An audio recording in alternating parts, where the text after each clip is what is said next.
Cynthia Ross did not ask me to sit down. She waited until I was already inside the glass-walled human resources room, then pushed a 2-page letter across the table and said that I had 10 minutes to collect my personal items and leave the building. A security officer stood beside the door with his hands folded in front of him. Behind that woman, Wallace Trent, the chief operating officer of Vertex Solutions, leaned against the wall as if he had come to watch a small problem disappear. At 24 minutes past 9, my access would be fully closed, Cynthia said. She told me not to contact staff or clients during the exit process. I looked at the letter, then at the wall clock above that woman's shoulder.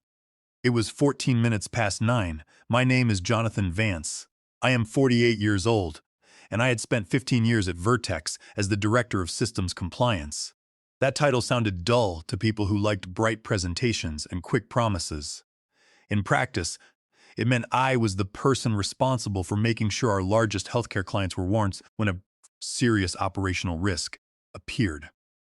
I also managed the process that kept our board, outside counsel, and cyber insurer informed during major control failures. Wallace had always called that work administrative drag.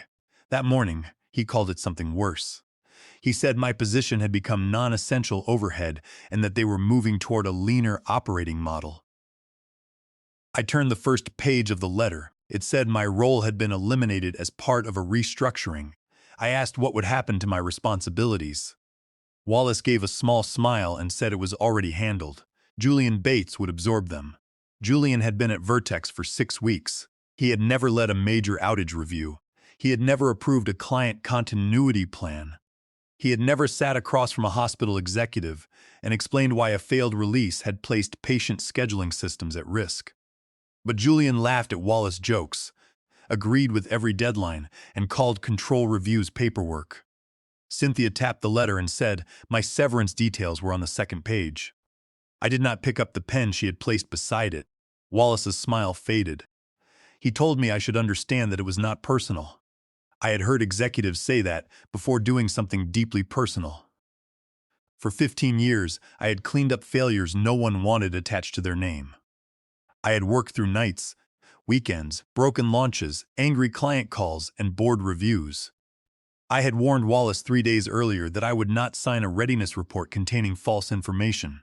Now, I was being removed before that report reached the buyer Sumal's final review. I felt the anger. It came fast and hot, but I did not give it to them. I folded the letter, placed it inside my bag, and stood very slowly. Wallace asked if that was it, looking almost disappointed. He had expected pleading. He had expected a reaction. Instead, I walked to my office with the security officer behind me.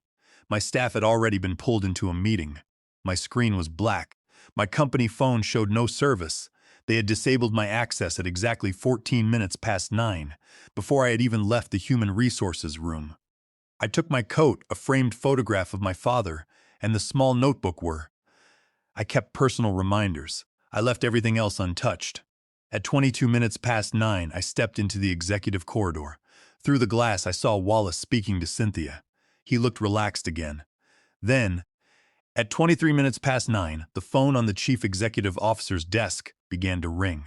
The chief executive was a man named Richard Vance, no relation to me, though we shared a last name. Actually, let us call him Richard Hale to avoid confusion. Richard Hale's office sat 20 feet from the human resources room. He answered. Before he finished the first call, his second line flashed. Then his mobile phone started vibrating across the desk. Cynthia's laptop lit up with 3 new messages. One was from outside counsel. Another came from the chair of the board's audit committee. Wallace walked into Richard's office without knocking. I could not hear every word through the glass, but I heard Richard ask about a key person event. Wallace stopped moving. His face changed before mine did. That was the moment he understood. This was no longer a human resources decision. The calls were not favors I had arranged. They were not threats. They were automatic notices required by Vertex's own contracts when the named continuity officer was removed without an approved transition. Cynthia had given me 10 minutes to disappear. 9 minutes later, the company's most powerful people were asking who had authorized it. The elevator doors closed before my hands started shaking. I followed familiar rules. Keep your voice level. Take personal property only. Do not touch company files. Give angry people nothing they can use later. But when I reached the lobby, the truth settled over me. 15 years had ended in 10 minutes. I walked through the revolving doors carrying a cardboard box that held less than 1 hour of my life. Outside, the morning was bright and cold. Employees crossed the plaza with coffee cups and security badges, moving toward the building I had helped protect. Through 2 failed client launches, 1 ransomware scare, and more emergency weekends than I could count, I sat on a stone bench near the parking garage and placed the box beside me. That was when my phone began filling with messages. The first came from a project manager who had worked with me for 7 years. He asked what happened and sent a screenshot of an announcement from Wallace. The message described my departure as part of a planned change designed to improve speed and reduce overlap. It said Julian Bates would assume all client assurance and continuity duties without interruption. Without interruption. Julian had not completed the certification required RD to approve a continuity plan. He did not know the emergency release chain. He had never been introduced to the legal teams at our protected clients. Yet, Wallace had told the company the transfer was complete. My position had not been eliminated. It had been renamed, lifted upward, and handed to a man Wallace could control. Wallace did not only want me gone, he wanted my work without my objections. He wanted my credibility attached to reports I would never approve. 3 days earlier, he had called me into his office and placed the acquisition readiness report on the table. Vertex was preparing to be sold for $400 million. Before the buyer moved forward, leaders had to certify that our systems were stable and our major client risks had been disclosed. The report Wallace wanted me to sign said there were no material control gaps. That was false. 2 disaster recovery tests were incomplete, and 3 approvals carried dates earlier than the review meetings. I had refused to sign. Now, the trap was set. I had refused to sign because the report was not accurate. Wallace had stared at me, asserting that he was not asking for a legal opinion, but rather for my signature. He had claimed that protecting the company meant understanding the larger goal and telling the buyer what they require it to hear. His jaw had tightened when I declined. The next morning, Cynthia had asked me to simplify my concerns, and again, I refused. Then I sent a formal objection through the protected board portal and copied outside counsel exactly as our governance policy required. 3 days later, I found myself holding a cardboard box in the cold morning air. My phone rang. It was Richard Hale. I watched his name appear on the screen, then let the call go unanswered. He called again 30 seconds later, but I was not ready to speak while anger was still deciding my words. Before I could call him back, another number appeared. I recognized it immediately. It belonged to Evelyn Vance. Wait, I should not use Vance. Let us call that woman Evelyn Cross, General Counsel for Apex Healthcare, Vertex's largest client, I answered, and Evelyn spoke with a sharp edge to that woman voice. She required one clear answer from me. Did I resign? I looked back at Vertex Glass Tower. I told that woman. No, I had been terminated that morning without a transition. Evelyn went silent for a moment, before asking if Vertex had appointed a certified successor. I replied that they had not, at least not to my knowledge. Her voice turned suddenly formal as she thanked me, stating that they would act under the continuity terms of their agreement. I knew exactly what that meant. Apex Healthcare could pause payments and freeze high-risk software changes until Vertex proved that a qualified officer was in place. Wallace had fired me to bury one warning. Instead, he had turned it into a contract event that no internal announcement could hide. The call with Evelyn ended, but its weight stayed with me. Apex Healthcare was not just another customer. It was Vertex's largest account, and its contract had helped shape the control system Wallace had just ignored. 7 years earlier, Vertex had suffered a major outage during a software release. Hospital scheduling tools went dark for nearly 4 hours. Clinics could not confirm appointments, support lines filled faster than our teams could answer them. The failure did not harm patients, but it came close enough to frighten everyone. Afterward, the board ordered a full review, resulting in a new continuity framework. One trained officer had to verify emergency plans, approve high-risk releases, and make sure clients received honest notice when something serious happened. That officer was me. My name was not placed in those agreements because I demanded power. The clients asked for it. They wanted one person who could not be pushed aside when executives became nervous about bad news. Over time, 4 major clients added the same protection to their contracts. Wallace had attended the renewal meeting where Apex demanded that protection, but he had left before the contract annexes were reviewed. He liked the parts about revenue, growth, and announcements. He did not stay for the pages explaining what happened when promises failed. I had stayed. I remembered Evelyn asking who could tell them the truth when telling the truth became expensive. No one in the room had answered until Richard pointed to me. That moment had never felt like a reward. It felt like a duty. I knew clients did not place my name in a contract because they admired me. They did it because systems require a human who can be held responsible. The language was simple.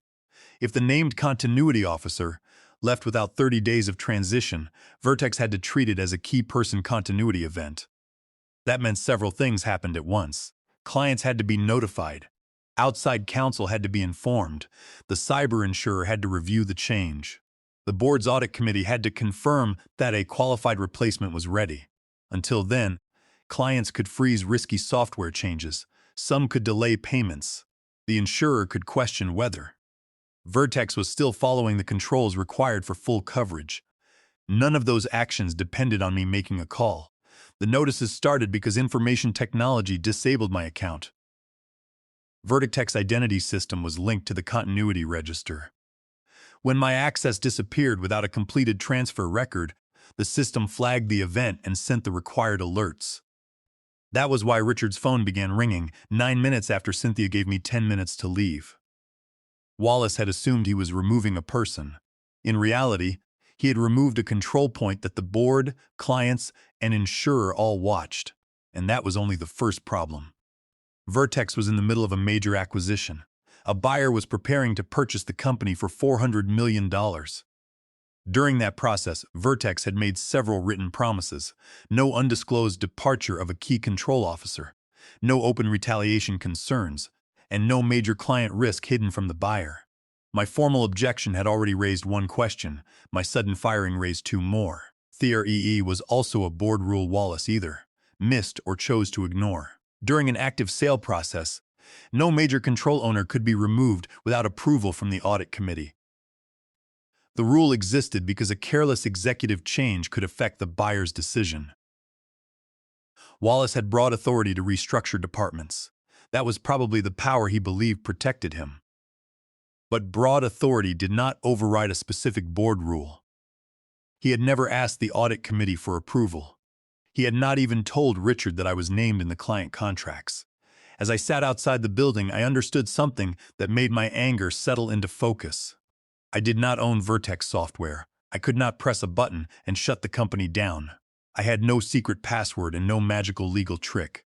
My leverage was cleaner than that. The board had rights, the clients had rights, the insurer had rights, the buyer had rights. Wallace could not erase any of them with an internal email. He now had 2 choices. He could admit that he had removed a protected officer without approval and begin correcting the damage. Or he could lie, claim the transition was valid, and create evidence that the mistake was deliberate. Knowing Wallace, I already suspected which choice he would make. I did not call a reporter. I did not post a dramatic message online. I did not contact former coworkers and ask them to take sides. I called my lawyer. I called Claire Morgan, an employment and governance attorney who had handled executive retaliation cases before. We had met 2 years earlier during a compliance conference, and I trusted that woman because she never confused anger with strategy. She answered on the second ring and asked what had happened. I told that woman everything in order: the false readiness report, my refusal to sign, Cynthia's request that I soften the findings, the protected notice I sent to the board, the firing, the automatic alerts, and finally the call from Apex Healthcare. When I finished, Claire was quiet for several seconds. Her first instruction was clear: do not take anything that belongs to Vertex. No downloads, no client files, no private emails forwarded to myself. She said my advantage was that I followed the rules, and I should not damage that advantage because I was angry. Her words gave shape to what I already knew.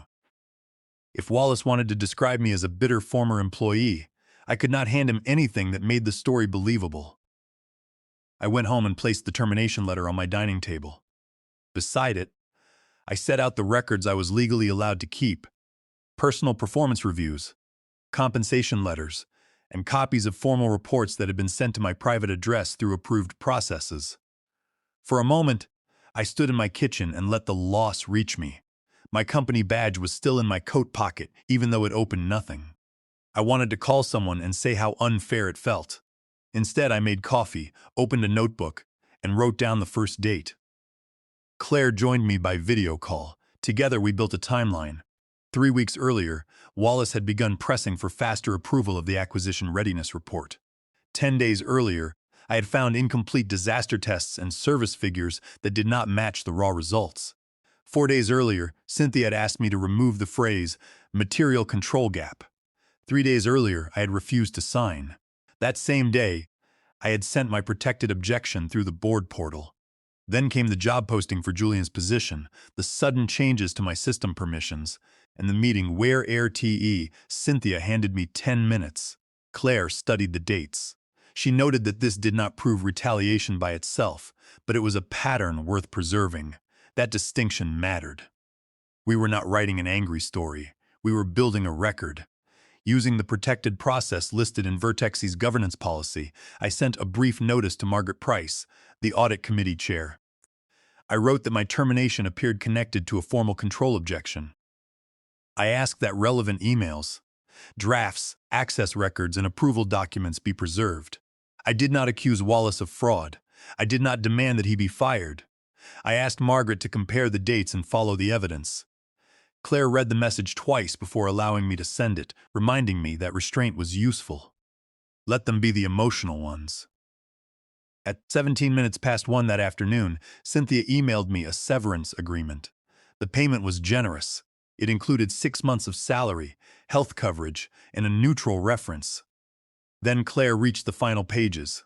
The agreement required me to confirm that I had resigned voluntarily. It required me to release every possible claim. It also barred me from speaking with clients, the buyer, regulators, or members of the board unless Vertex gave written permission. They wanted money to change the record. They wanted my signature under their version of events. The offer expired at 5 o'clock that same day. We rejected it at 3 minutes past 2. Claire's response contained only 4 sentences. It stated that I had not resigned, that I would not sign an inaccurate statement, that all records must be preserved, and that any future explanation of my termination should be shared with the audit committee in writing. That final request mattered most. The calls were growing. Clients wanted answers. Richard wanted to know who had approved my removal. Wallace would have to explain himself. He could admit that no valid transition had occurred, or he could claim one had.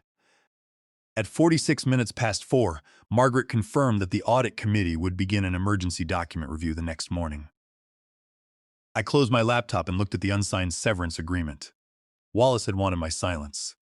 Instead, he was about to place his own story in writing, and once he did, he would not be able to pretend the dates meant something else. The next morning, Wallace made the worst choice available to him. He decided to sound confident. At 12 minutes past 8, he sent a company-wide message saying my responsibilities had been transferred fully and seamlessly to Julian Bates. He called the client alerts a routine technical response and promised normal operations would continue without delay. A former colleague forwarded the message to me with one sentence, noting that Wallace was acting like nothing had happened. I read it twice. Wallace was not trying to solve the problem. He was trying to create a record that said the RDE had never been one. Richard called him into the executive suite before 9. I learned later that Wallace described Apex concern as an overreaction to an outdated contract clause.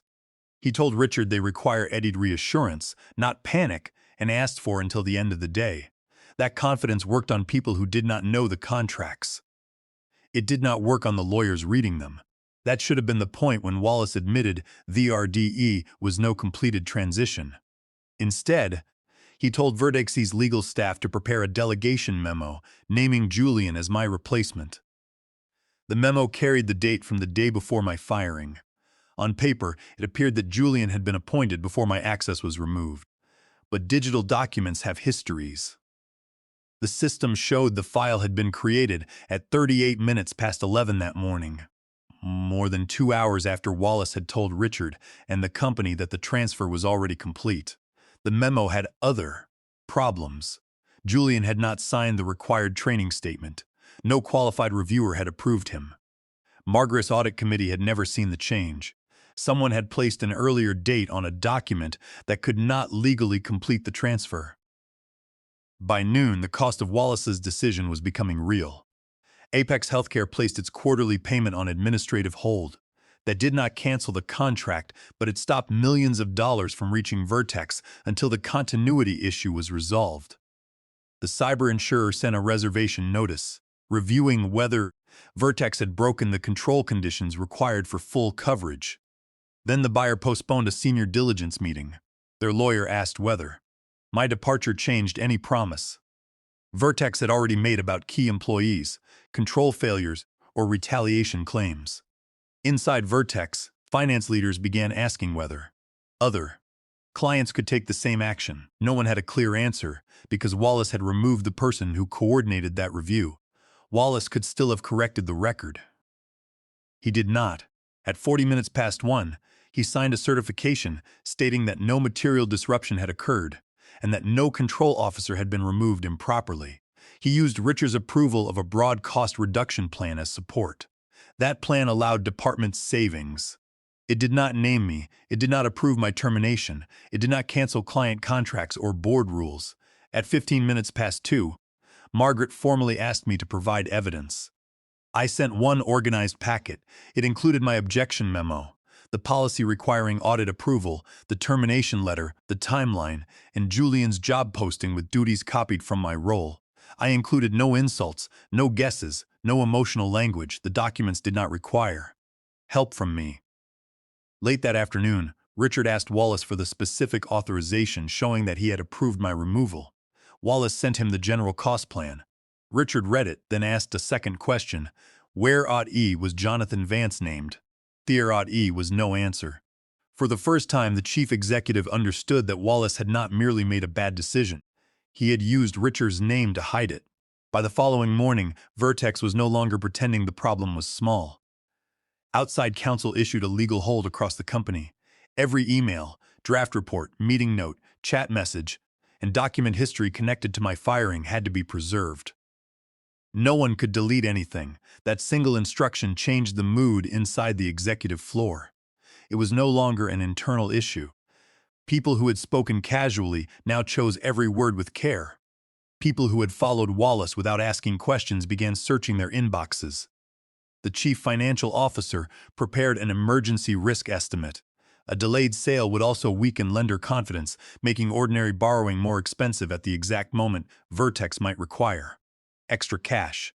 If Apex Healthcare kept its payment on hold, if the insurer limited coverage, and if the buyer delayed the deal, Vertex could face a serious cash problem within weeks. Richard called me again. This time, Claire joined the call along with Vertex outside counsel. Richard sounded tired. He asked me to tell him what had to happen to cure this. I did not make demands. I explained the contract terms in plain language. Vertex require a qualified continuity officer. The transition had to be verified. The clients had to receive corrected notices. The board had to confirm that my removal was not used to hide a known risk. Richard asked if the clients could review the cure and decide whether to release their holds if we did that. He paused, then asked if I would return for 30 days and help them stabilize the situation. Claire looked at me through the video screen, but she did not answer for me. I said I would consider a temporary return under 3 conditions. I report directly to the audit committee. For this work, I receive written protection from retaliation, and I have authority to correct any statement that is false or incomplete. Richard was silent. Then he asked if I would report to Wallace. I said no. The answer was calm, but it ended that part of the discussion. Wallace reacted exactly as I expected. He began telling executives that I had designed the continuity framework to make myself impossible to replace. He claimed the system gave one employee too much control and that I was now using it against the company. The records showed otherwise. Board minutes from 7 years earlier documented why the framework was created after the outage. The final design had been reviewed by legal operations, insurance advisors, and client representatives. More damaging for Wallace, client renewal files showed that he had praised the key person clause only 6 months earlier. In one email, he called it a strong trust feature that helped secure Apex's renewal. He had celebrated the clause when it produced revenue. Now he called it outdated because it exposed him. Internal audit found something worse. 2 days before my termination, Cynthia had emailed information technology and asked whether the automatic notices tied to my account could be delayed until the end of the week. Information technology refused. The system could not be changed without legal approval because the notices were part of a formal control process. That message mattered because it showed Cynthia knew outside parties would be alerted. She had not been surprised when Richarder's phone started ringing. She had tried to make the calls arrive later.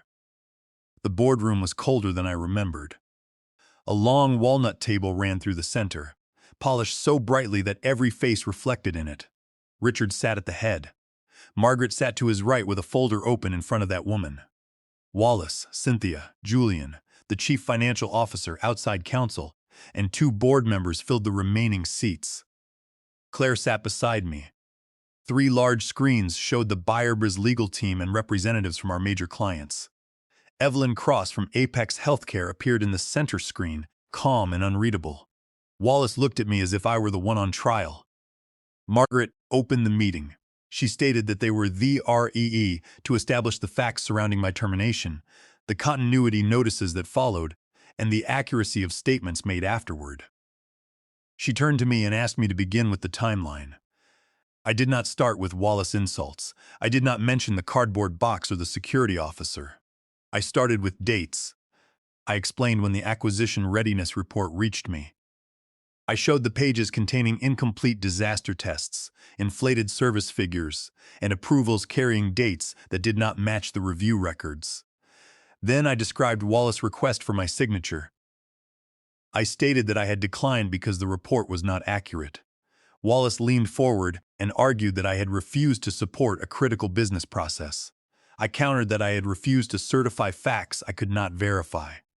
Margaret raised one hand and told him to let me finish.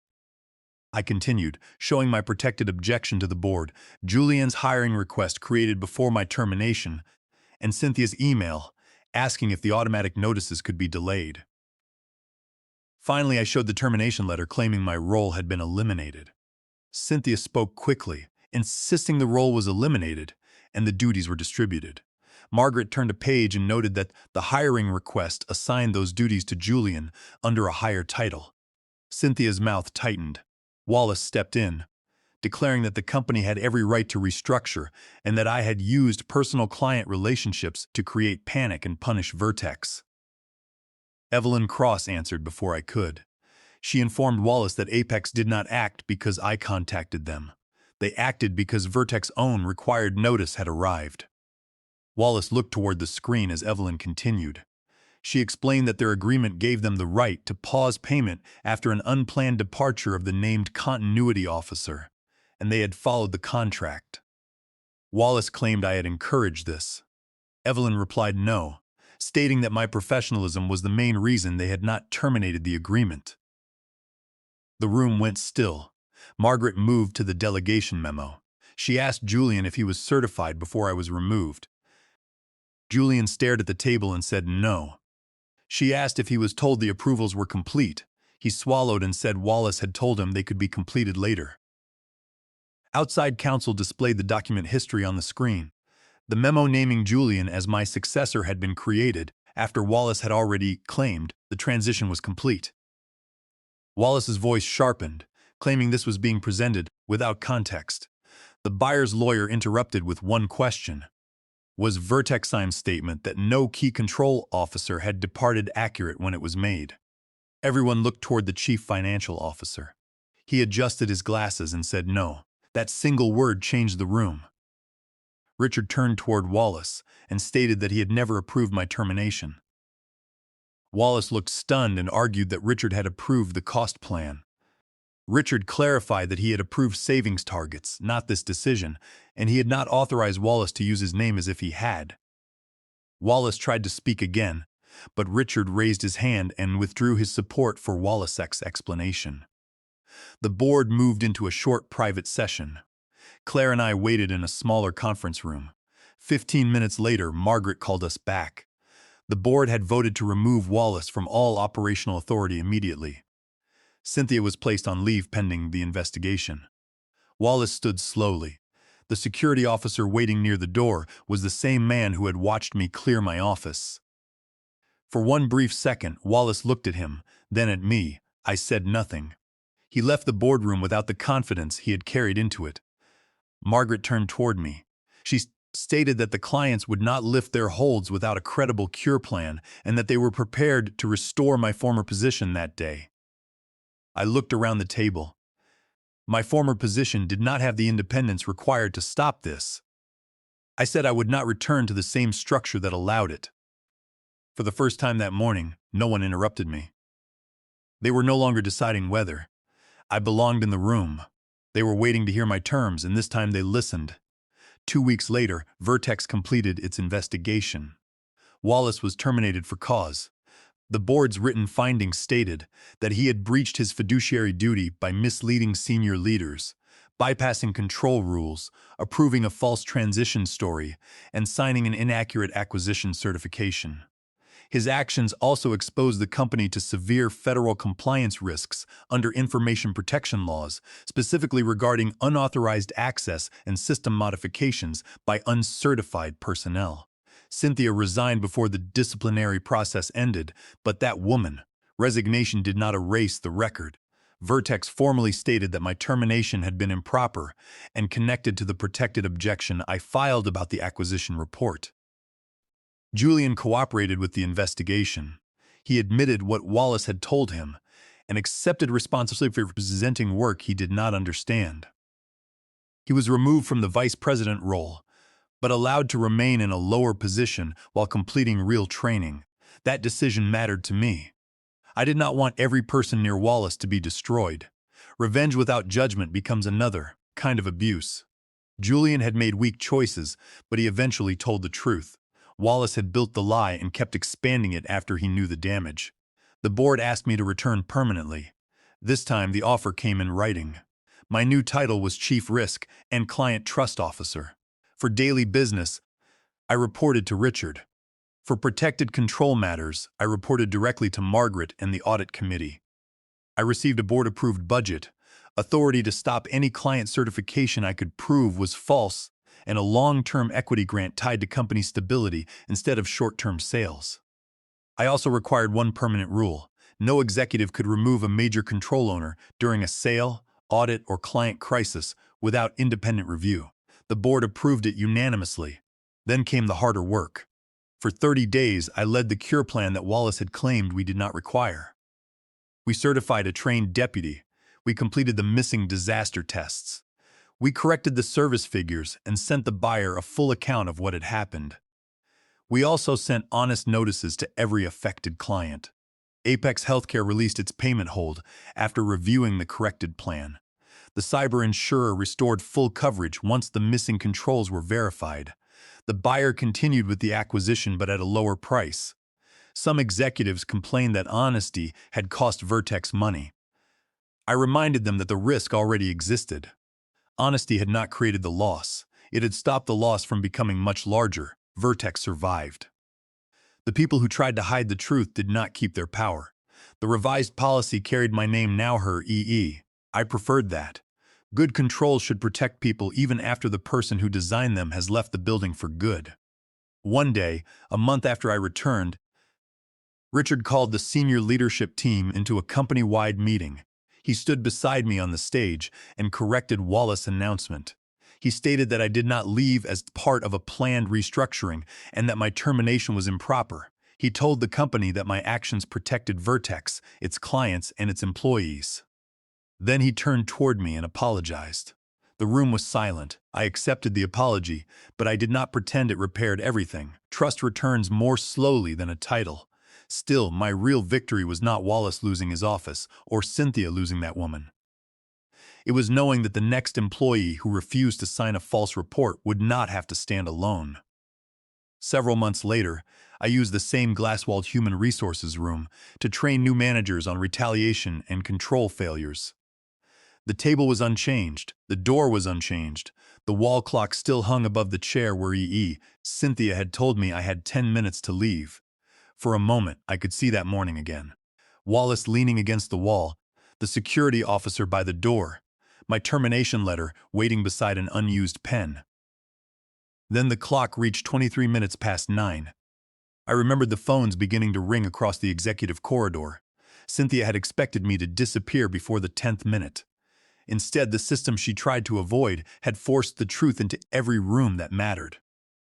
9 minutes after they removed me, the company began learning how much of its safety depended on the man it had treated like overhead. Now, when I spoke, no one checked the clock.